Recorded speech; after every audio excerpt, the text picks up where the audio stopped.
एक बार गौतम बुद्ध वैशाली नगरी में धर्म प्रचार के लिए जा रहे थे। जब वे नगरी के बीचों बीच से गुजर रहे थे तो उन्होंने देखा कि कुछ सैनिक तेजी से भागती हुई एक लड़की का पीछा कर रहे हैं। वह डरी हुई लड़की एक कुएं के पास जाकर खड़ी हो गई। वह हाँफ रही थी और प्यासी भी थी। बुद्ध ने उस बालिका को अपने पास बुलाया और कहा कि वह उनके लिए कुएं से पानी निकाले, स्वयं भी पिए और उन्हें भी पिलाए। इतनी देर में सैनिक भी वहां पहुंच गए। बुद्ध ने उन सैनिकों को हाथ के संकेत से रुकने को कहा।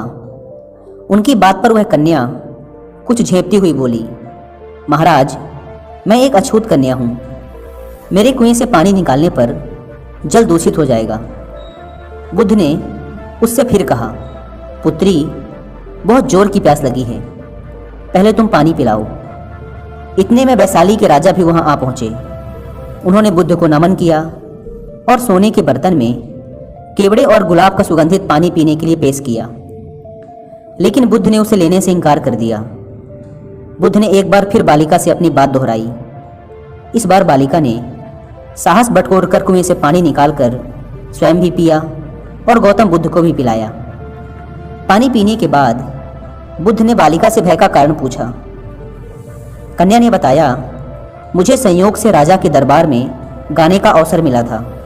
राजा ने मेरा गीत सुन मुझे अपने गले की माला पुरस्कार में दी, लेकिन उन्हें किसी ने बताया कि मैं एक अछूत कन्या हूँ। यह जानते ही उन्होंने अपने सैनिकों को मुझे कैद खाने में डाल देने का आदेश दिया। मैं किसी तरह उनसे बचकर यहाँ तक पहुँची थी कि आप मिल गए। इस पर बुद्ध ने कहा, सुनो राजन, मैं चाहता हूँ कि आप मेरी इस बात को हमेशा याद रखें कि किसी भी इंसान की पहचान उसके धर्म या जाति से नहीं, बल्कि उसके गुणों और कर्मों से होती है।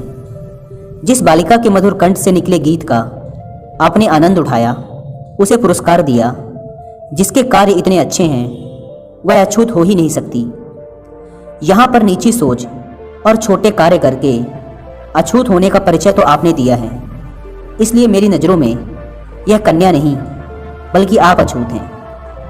वैशाली नरेश बुद्ध के सामने शर्मिंदा होने के अलावा और कर भी क्या सकते थे। उन्होंने बुद्ध से क्षमा मांगी और वहां से चले गए। तो दोस्तों, इस कहानी की शिक्षा यही है कि कोई भी इंसान अपने कार्यों और विचारों से बड़ा बनता है, अपने धर्म या जाति से नहीं।